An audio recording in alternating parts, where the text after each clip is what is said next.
हरि ओं गजाननं भूतगणादिसेवितं कपित्थजम्बूफलचारुभक्षणम् उमासुतं शोकविनाशकारकं नमामि विघ्नेश्वरपादपङ्कजम्।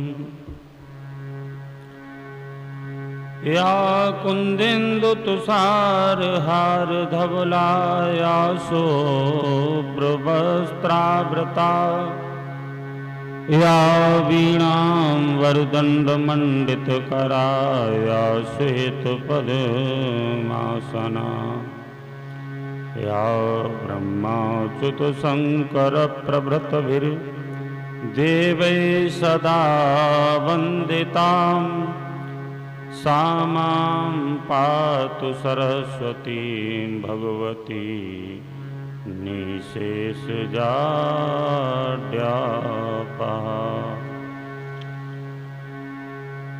अखण्डं मण्डलाकारं व्याप्तं येन चराचरं तत्पदं दर्शितं येन तस्मै श्रीगुरुवे नमः।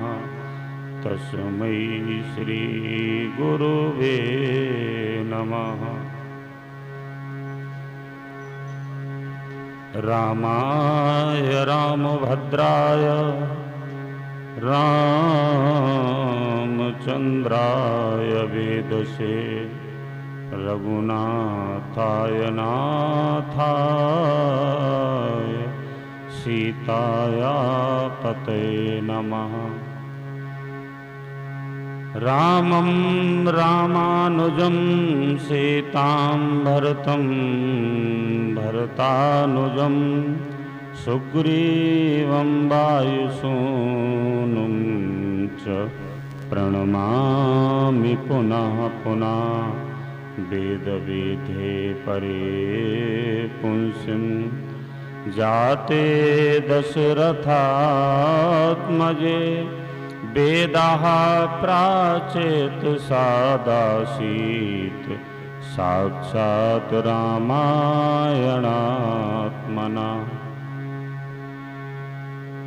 कृष्ण त्वदीय पदपङ्कज पंजरान्ते अतएवमेव सतमानस राजहंसा प्राणप्रियाण समये कफवातपित्ते कंठावरोधन विधौ स्मरणं कुतस्ते। मूकं करोति वाचालं पंगुं नयते गिरिं यत्कृपातमहं वन्दे परमानन्दमाधवम्। यत्कृपातमहं वन्दे परमानन्दमाधवम्। कृष्णाय वासुदेवाय हरये परमात्मने प्रणतक्लेशनाशाय श्रीगोविन्दाय नमो नमः। श्रीगोविन्दाय नमो नमः। बोलिए सिया रामचंद्र भगवान की जय। भगवान अखिल ब्रह्मांड नायक मर्यादा पुरुषोत्तम श्री रामचंद्र जी के परम पावन चरित्र श्रीमद् वाल्मीकि रामायण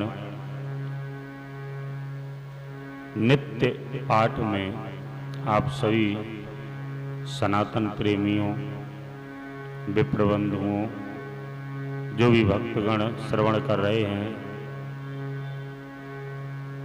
सब इस अमृत सरोवर में सराबोर होकर भगवत भक्ति को प्राप्त हुए।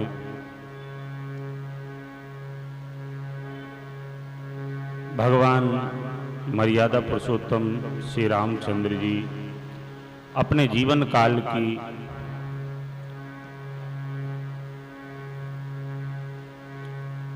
अनंत लीलाओं का वर्णन महर्षियों के द्वारा हमारे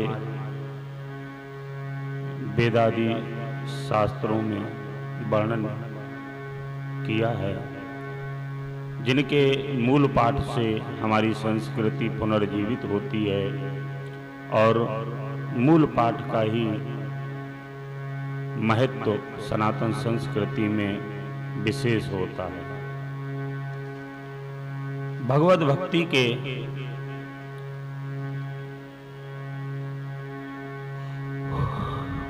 ऐसे ऐसे साधन हैं,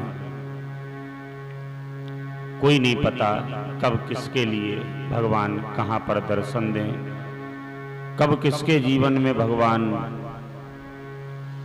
क्या लीलाएं दिखाएं।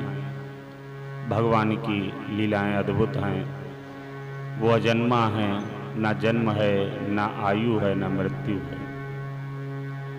भगवान की ऐसी सुंदर सुंदर मनोरम लीलाएं हम आपके लिए नित्य प्रति बतलाते रहते हैं। ये हम आप सभी का सौभाग्य है कि ये भगवत भक्ति हमारे आपके कर्ण द्वारों से श्रवण होती है। तो भगवान श्री रामचंद्र जी की लीलाओं में विशेष लीला श्रीमद् वाल्मीकि रामायण, जिसका वर्णन हम आप सभी भक्तों को सुना रहे हैं। मर्यादा पुरुषोत्तम भगवान श्री राम तीर्थ नगरी अयोध्या में मानव स्वरूप धारण कर पृथ्वी विपत्ति के काल में अनंत राक्षसों, पाखंडियों, पापियों के द्वारा हतोत्साहित हो रही थी। त्रेता युग में भगवान श्री रामचंद्र जी ने जन्म लिया, अवतार लिया और अपने जीवन काल में ऋषि मुनियों का संरक्षण, ब्राह्मणों के का संरक्षण, प्रकृति का संरक्षण करते करते उस समय के सबसे बलवंत राक्षस रावण का वध किया। उनके जीवन की ऐसी ऐसी अपरंपार लीलाएं हैं जिनको सुनकर हमारे जीवन में बहुत सारे परिवर्तन होते हैं। ऐसे परिवर्तन जो हमें अन्य ग्रंथों में देखने को नहीं मिलते, भगवान मर्यादा पुरुषोत्तम राम जी के जीवन से हमारे जीवन की यदि कड़ियों को जोड़ा जाए तो हमारा जीवन जीते जी मुक्त हो जाएगा। आज 51वां सर्ग है श्रीमद् वाल्मीकि रामायण का, युद्ध कांड का। श्री राम ने बंधन मुक्त होने का पता पाकर चिंतित हुए रावण का धूम्राक्ष को युद्ध के लिए भेजना और सेना सहित धूम्राक्ष का नगर से बाहर आना। भगवान श्री राम और छोटे भ्राता लक्ष्मण दोनों लोग मेघनाद के द्वारा चलाए गए नागपाशों में बंधकर लहूलुहान हो गए, भूमि पर मूर्छित होकर गिर पड़े। सभी बानर अत्यंत व्याकुल हो चिंतित होने लगे। मर्यादा पुरुषोत्तम भगवान की यह दिव्य लीला थी। अचानक उनके वाहन गरुण वहां पर प्रकट हुए। संपूर्ण ब्रह्मांड कंपित हो चला जब गरुण अपना विराट स्वरूप लेकर भगवान रामचंद्र जी के पास पधारे। भगवान राम, कितनी अद्भुत लीला! भगवान राम ने गरुण को भी नहीं पहचाना। जब गरुण मेघनाद के द्वारा भगवान राम और लक्ष्मण को घायल कर मूर्छित होकर युद्ध भूमि में गिरा दिया गया। तो जब गरुण आए तो गरुण को भी नहीं पहचाना भगवान राम ने। तो गरुण ने हाथ जोड़कर विनम्र विनीतानंदन गरुण जो थे उन्होंने निवेदन किया कि भगवान आप हमारे स्वामी हैं और हम आपके वाहन हैं।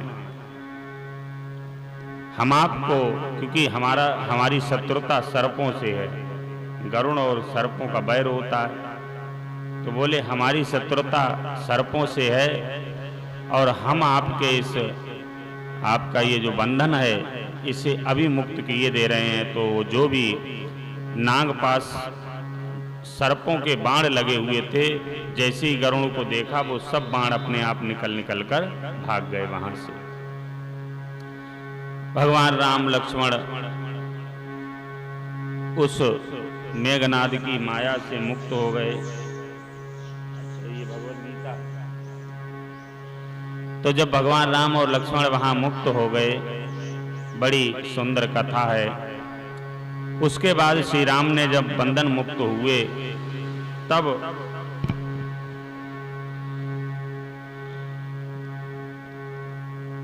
पुनः युद्ध के लिए तैयार हो गए। आइए आगे का प्रसंग सुनते हैं।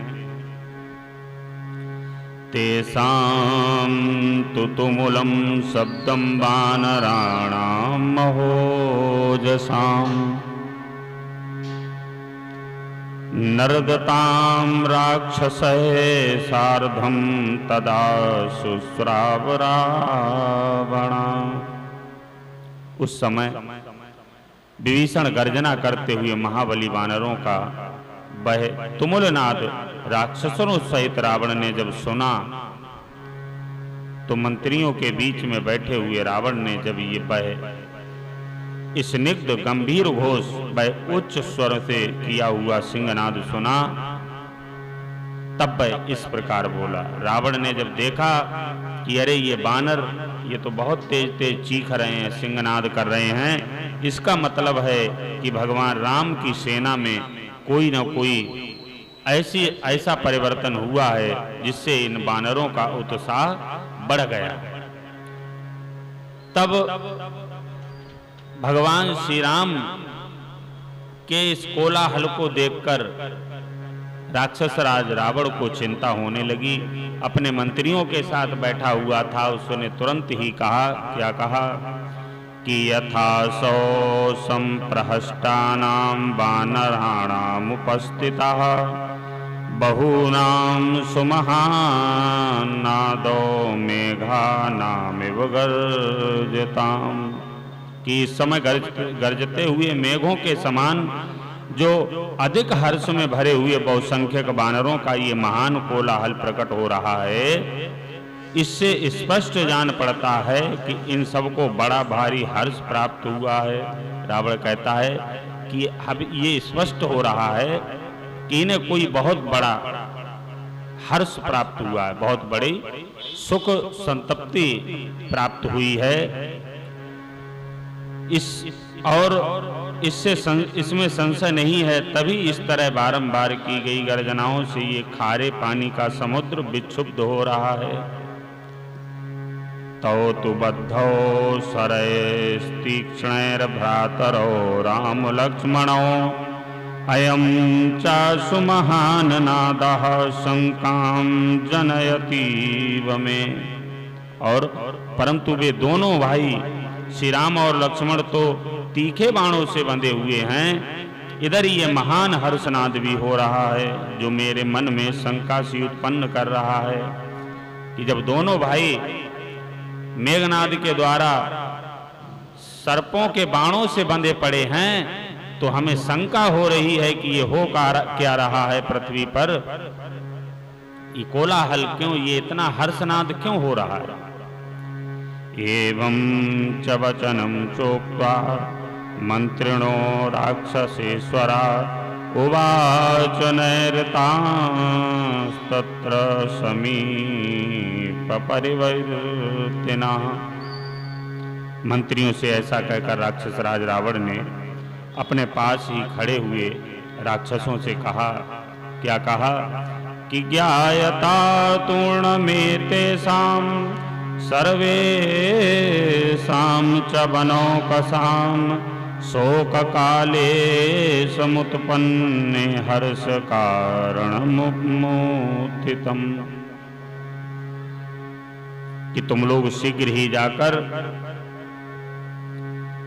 इस बात का पता लगाओ कि शोक का अवसर उपस्थित होने पर भी इन सब वानरों के हर्ष का कौन सा कारण प्रकट हो गया है।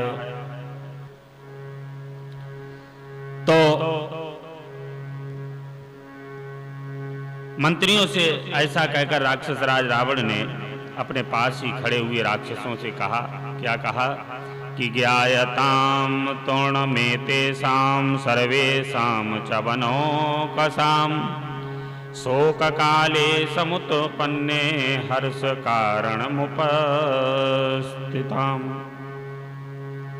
कि तुम लोग शीघ्र ही जाकर इस बात का पता लगाओ कि शोक का अवसर उपस्थित होने पर भी इन सब वानरों में हर्ष का कौन सा कारण प्रकट हो गया। रावण ने अपने मंत्रियों से कहने लगा कि ऐसा कौन सा उनके लिए मधुवन का शहद मिल गया, ऐसे कौन सा हर्ष का कारण उत्पन्न हो गया जो ये सब वानर शोक करने का समय और सब प्रसन्न हो रहे हैं। रावण के इस प्रकार आदेश देने पर वे राक्षस घबराए हुए गए और परकोटे पर चढ़कर महात्मा सुग्रीव के द्वारा पालित वानर सेना की ओर देखने लगे। जब उन्हें मालूम हुआ कि महाभाग श्री राम और लक्ष्मण उस अत्यंत भयंकर नाग रूपी बाणों के बंधन से मुक्त होकर उठ गए हैं, तब समस्त राक्षसों को बड़ा दुख हुआ। जब उन्हें ये पता चला कि राम और लक्ष्मण वो सर्प ने जो बेंधे हुए बाण थे उनसे मुक्त हो गए हैं, तो बड़ा दुख हुआ। राक्षस बड़े परेशान हो गए, राक्षसों को दुख होने लगा। संत्रस्त हृदया सर्वे प्राकारादवरूहते विसरणा राक्षसा घोरा राक्षसेन्द्रमुपस्थिता। उनका हृदय भय से थर्रा उठा। वे सब भयानक राक्षस परकोटे से उतरकर उदास हो राक्षस राज रावण की सेवा में उपस्थित हुए और वो वहां से परकोटे से उतरे और रावण की सेना में पहुंच गए।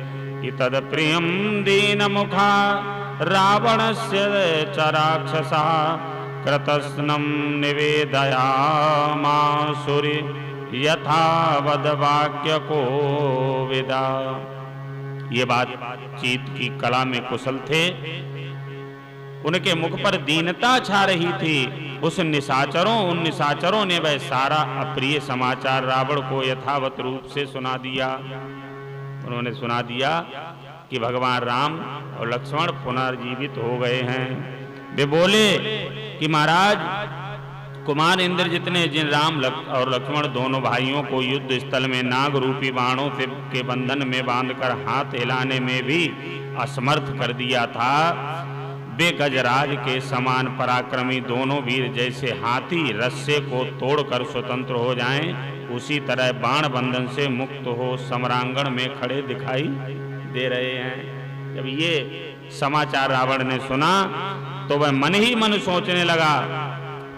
उनका वह वचन सुनकर महाबली राक्षस राज रावण चिंता तथा शोक के भस्मीभूत हो गया और उसका चेहरा उतर गया। रावण का चेहरा एकदम से उतर गया।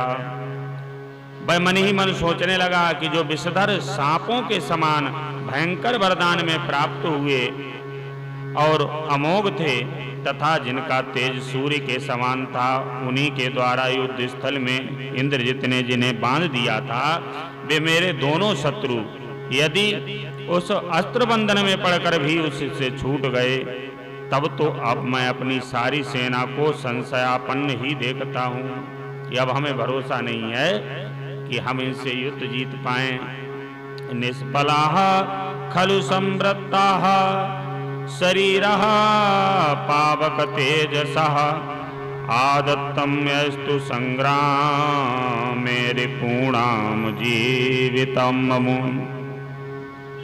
कि जिन्होंने पहले युद्ध स्थल में मेरे शत्रुओं के प्राण ले लिए थे, वे अग्नितुल्य तेजस्वी बाण निश्चय ही आज निष्फल हो गए हैं। कि वे अग्नि के समान जो तेजस्वी बाण थे वह निश्चय ही निष्फल हो गए हैं। ऐसा कहकर अत्यंत कुपित हुआ रावण फुफकारते हुए सर्प के समान जोर जोर से सांस लेने लगा और राक्षसों के बीच में धूम्राक्ष नामक निशाचर से बोला। धूम्राक्ष नाम का एक निशाचर था, उससे कहने लगा कि बले न महिता युद्धो राक्षसां भीम विक्रमा तुम बधाया सुनिरिहाय रामस्य सहबानरा। कि भयानक पराक्रमी वीर, तुम राक्षसों की बहुत बड़ी सेना साथ लेकर वानरों सहित राम का वध करने के लिए शीघ्र जाओ। और धूम्राक्ष के लिए राम का वध करने के लिए भेजता है। बुद्धिमान राक्षस राज के इस प्रकार आज्ञा देने पर धूम्राक्ष ने उसकी परिक्रमा की तथा वह तुरंत राजभवन से बाहर निकल गया। अब धूम्राक्ष युद्ध करने के लिए चल दिया। रावण के गृह द्वार पर पहुंचकर उसने सेनापति से कहा कि सेना को उतावली के साथ शीघ्र तैयार करो और युद्ध की इच्छा रखने वाले पुरुष को विलंब करने से क्या लाभ है। धूम्राक्ष वचनम श्रुत्वा बलाध्यक्षो बलानुगा बलमुद्धो जयामास रावणस्याज्ञया भृशं। धूम्राक्ष की बात सुनकर रावण की आज्ञा से के अनुसार सेनापति ने, जिनके पीछे बहुत बड़ी सेना थी, भारी संख्या में सैनिकों को तैयार कर दिया। वे भयानक रूपधारी बलवान निशाचर प्रास और शक्ति आदि अस्त्रों में घंटे बांधकर हर्ष और उत्साह से युक्त हो जोर जोर से गरजते हुए आए और धूम्राक्ष को घेर कर खड़े हो गए। उसके जो बड़े बड़े मायावी बलवान राक्षस थे वो सब आए और धूम्राक्ष के चारों तरफ से खड़े हो गए। विविधा युधास्ताश्च शूलमोन्दरपाणया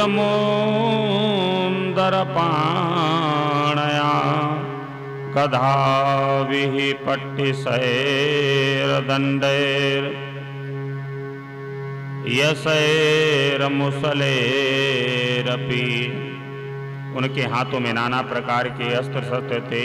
कुछ लोगों ने अपने हाथों में शूल और मुगदर ले रखे थे। गदा, पट्टिश, लोह दंड, मूसल, परिग, भिंदीपाल, भाले, पास और फरसे लिए बहुतेरे भयानक राक्षस युद्ध के लिए निकले। वे सभी मेघों के समान गंभीर गर्जना करते थे और राक्षस बड़ी गंभीर गर्जना करते हुए लंका से बाहर निकले भगवान राम से युद्ध करने के लिए। कितने ही निशाचर ध्वजों में से अलंकृत तथा सेना सोने की जाली से आच्छादित रथों द्वारा युद्ध के लिए बाहर आए। वे सब के सब कवच धारण किए हुए थे। कितने ही श्रेष्ठ राक्षस नाना प्रकार के मुख वाले गधों, परम शीघ्रगामी घोड़ों तथा मदमत्त हथियारों पर सवार हो दुर्जय व्याघ्रों के समान युद्ध के लिए नगर से बाहर निकले। और धूम्राक्ष के रथ में सोने के आभूषणों से विभूषित ऐसे गधे नदे हुए थे जिनके मुंह भेड़ियों और सिंगों के समान थे। गधे की भांति रेंकने वाला धूम्राक्ष उस दिव्य रथ पर सवार हुआ और इस प्रकार बहुत से राक्षसों के साथ महापराक्रमी धूम्राक्ष हंसता हुआ पश्चिम द्वार से, जहां हनुमान जी शत्रु का सामना करने के लिए खड़े थे, युद्ध के लिए निकला। रथ प्रवरमास्थाय खरयुक्तं खरस्वनं प्रियांतम तु महाघोरं राक्षसं भीमदर्शनम्। गधों से जुते हुए और गधों की सी आवाज करने वाले उस श्रेष्ठ रथ पर बैठकर युद्ध के लिए जाते हुए महाघोर राक्षस धूम्राक्ष को, जो बड़ा भयानक दिखाई देता था, आकाशचारी क्रूर पक्षियों ने अशुभ सूचक बोली बोलकर आगे बढ़ने से मना किया। अब जब धूम्राक्ष लंका से आगे वो चला तो जो आकाश के पक्षी अशुभ सूचक होते हैं अशुभ सूचक कैसे? जिनकी कड़वी बोली होती है, जैसे कौआ है, कहीं निकलो कौआ काँव काँव करता रहे तो समझ लो कि आज हमारा समय जो है वो अच्छा नहीं है। तो ऐसे अशुभ सूचक पक्षी, चील, कौए इत्यादि आवाज कर रहे थे, लेकिन धूम्राक्ष की मृत्यु उसे खींचे ले जा रही थी। उसके रथ के ऊपरी भाग पर एक महाभयानक गीध आ गिरा।